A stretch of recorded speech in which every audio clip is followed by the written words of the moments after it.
Miss হবে না আপনার পছন্দের টিভি শো। দেখুন জি5 অ্যাপে একদম ফ্রি।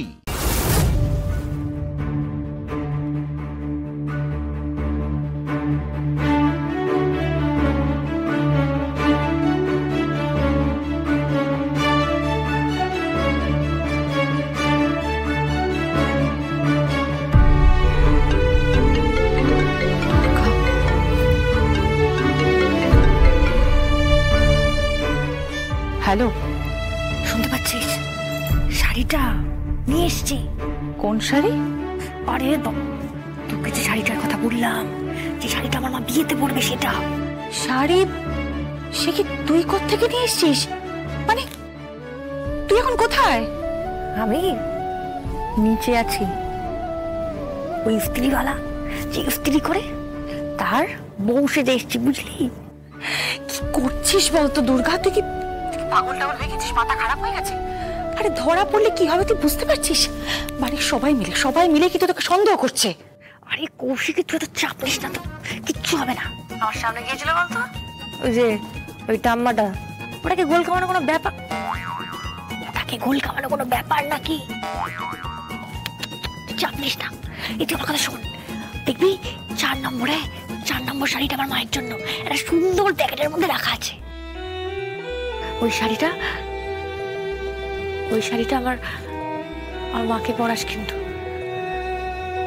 আমি যেন বিয়ে বাড়িতে এসে আমার মাকে ওই শাড়িটা পরা অবস্থায় দেখি। হ্যাঁ কৌশিকী। হ্যাঁ দুর্গা, তুই বিয়ে বাড়িতে আসবি নাকি?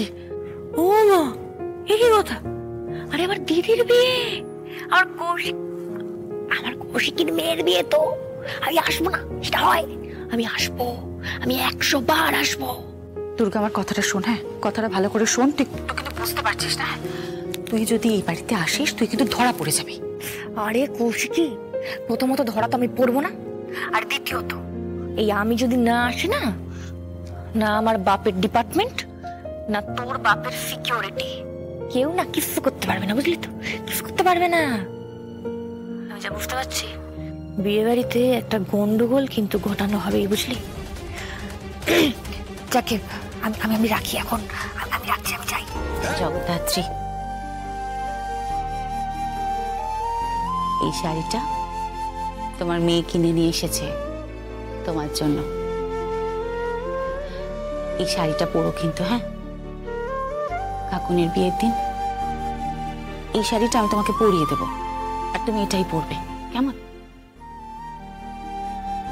অনেক কষ্ট করে টাকা জমিয়ে দুর্গা এই শাড়িটা কিনেছে, জানো?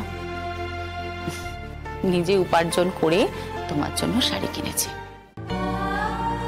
খুব একটা দামি হয়তো নয় শাড়িটা, কিন্তু মন্দ নয় বলো? মেয়েটা কিন্তু রুচি আছে। আর হবে নাই বা কেন? মুখার্জি বাড়ির রক্ত তো শরীরে বইছে, রুচি তো থাকতেই হবে। মাকে নিজের হাতে একটা শাড়ি দিয়ে গেছে, এই শাড়িটাই তুমি পরো কিন্তু জগদ্ধাত্রী। কাকুনের বিয়ের দিন এই শাড়িটাই পরো। জি5 ডাউনলোড করুন আর সব এপিসোড দেখুন একদম ফ্রি।